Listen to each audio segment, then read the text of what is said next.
But the question is, why deal with the past? For us working in this field, we often get the question like, why do you have to focus on past? Why don't you just focus on future, better future? Well, unfortunately, past, present, and future are not as divided as one would think or hope. The events of the past do affect the present, and then altogether they do have an impact on the future. If you look at the 90s, the war in Kosovo, 1998-99, or the other wars in ex-Yugoslavia, of course they do have the dimensions of political, social, economical, and other dimensions. But what should not be neglected is also the role that not dealing with the past, for example, of Second World War, or the periods before that, played in the events of the 90s. And have we learned our lessons? Well, we are witnesses that not only in Kosovo, but in all the region, public discourses are dominated by nationalist and ethnocentric narratives about the wars, glorifications. Collective memory is being shaped by victimization, neglect, denial, prejudices, polarization, some of them also mentioned by Besa. Therefore, one could conclude that not really.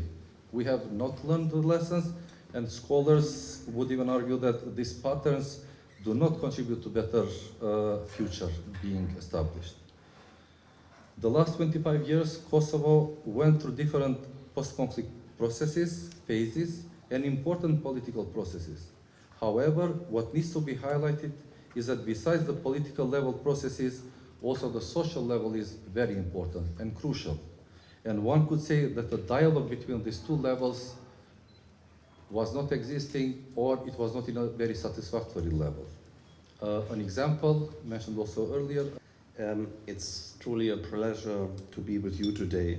Looking around, I see many familiar faces, people I had the privilege to work alongside, and those who have been on the front line of the work we're here to discuss, dealing with the past in Kosovo. We are here to dive into the thoughtful research presented by Florian Bieber, Marina Hulovic, and Donika Emini. Their paper is more than just an academic exercise, it's also a reality check. It shows us where we've come in the 25 past years and where we still need to go.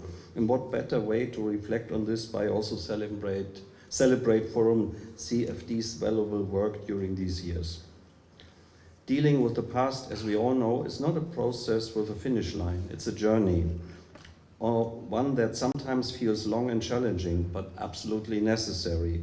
Transitional justice is about the right to know, access to reparations, and the work of transitional justice, memorization, and promoting youth engagement is not just about looking back.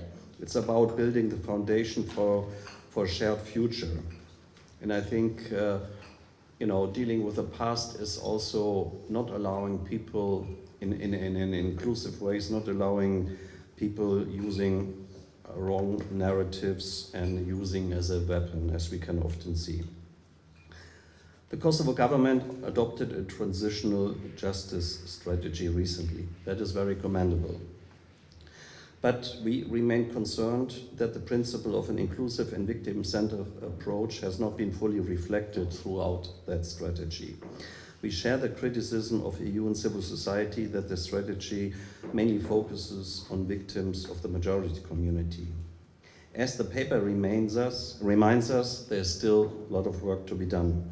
The absence, for example, of a compensation fund for all war victims, for example, as demanded by the Kosovo Specialist Chambers, and in the EU Progress Report it is mentioned this is key that Kosovo assesses this inequality of treatment. And the need to address the atrocities of all communities equally are gaps that need attention. Without these steps, reconciliation remains incomplete. My country too has faced a similar past. As we approach 80 years since the end of World War II, we continue to reflect on our past. The process, I would say, never stops, which each generation it grows, evolves, and challenges us to do better. What we've seen in Kosovo is that dealing with the past isn't just about just about strategies or policies. It's about people. People like all of us who are here today. 25 years old now, who have no memory of the war, no personal memory of the war.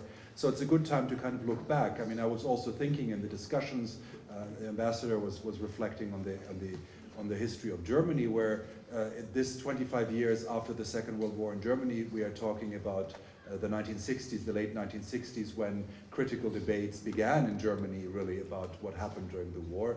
These debates, of course, have been ongoing in Kosovo and across the region throughout the last 25 years. This is not the beginning, but there's been a long journey already, which allowed us to look back on. But let me kind of set what I think are the key background elements. Now, the first one is that dealing with the past is dealing with the present. And this makes dealing with the past a particular challenge in Kosovo as well as elsewhere, because it's not just about dealing with something which happened a quarter of a century ago, but it has profound contemporary relevance. From discussions of relations with Serbia, the dialogue as it's often called, to other elements of regional relations, but also in other countries of the region, talking about the past means talking about the present.